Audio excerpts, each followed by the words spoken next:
when my girlfriend broke up with me, or I had a heartbreak, or was getting a bunch of pimples on my face, or what have you. But I also went to my journal. I noticed when things were going well for me, when I was catching green lights, when I was feeling like I was successful, my relationships were successful, my career was successful. Right. So what I found is that when I would get in a rut again in life, is I could go back to my diaries and see and dissect the times when I had success.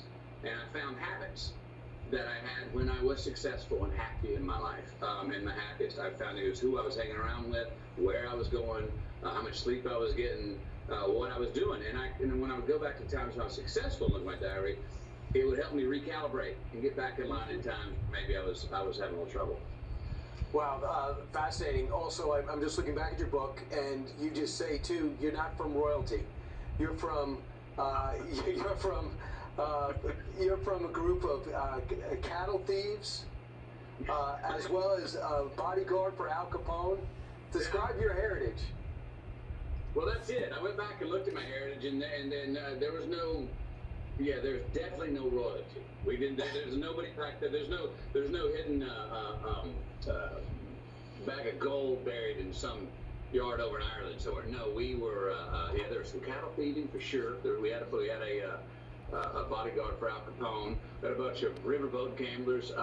Settled in America, into West Virginia and Little Rock, Arkansas. And then down into southern Louisiana, and then slowly back over to Texas, where we are now. Yeah, that's my lineage. But you know what? The family that I grew up in, as you see in the book, as wild as they sometimes appear to be, there was one thing that was never in question in our household: the love.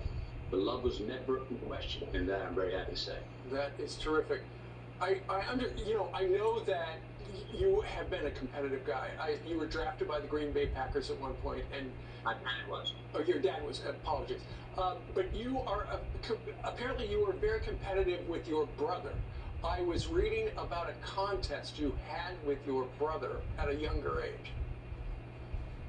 A contest I had with my brother at a young age? Well, we had a few. Can you give me another hint? Now, tell us about a couple of them. Well, see, actually, my brothers were, like, my oldest brother's 16 years older than me, and my middle brother's 7 years older than me. So actually, there wasn't that much competition because the eldest one of the three of us could always dominate the other one. So Right.